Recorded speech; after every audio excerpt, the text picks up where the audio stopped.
kasamın yatırılmağı ve eskeri kasamın düzülmeği vardı. Türkmenistan'ın kurucu hükümetinden teklifnama.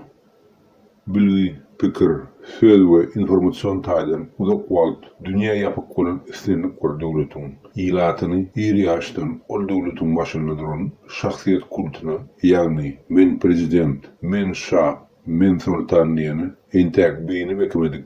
Yalnızca dil biten ir çağalık yaşından ol näletger hükmüravanı kasam ettirmek cemiyetin sonunun başıdır. Bu kasamın neticesinde milletin dünyadan yok olup gitişini akıl etmezlik, dine bilgisizlik ya da kem akıllık değil. Eysen bu nadanlık ya da bilkaslayın halkın karşısına ediliyen ve edilen cinayetliğine düyüplü hem çumuruk düşünüp Täze Türkmenistan'ın kurucu hükümetinin adından ilkinci arcak kararlarımızın biri olup durun.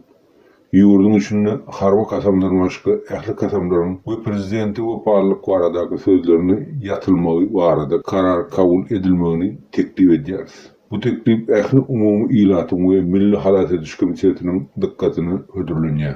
Harba kasamda da prezidenti ve parlak varadaki sözler ve manlar kasamdan ayrılmalıdır. Onun yerine kasamın Täze teksti halk tarafından halka ödürlenmeğini teklif ederiz.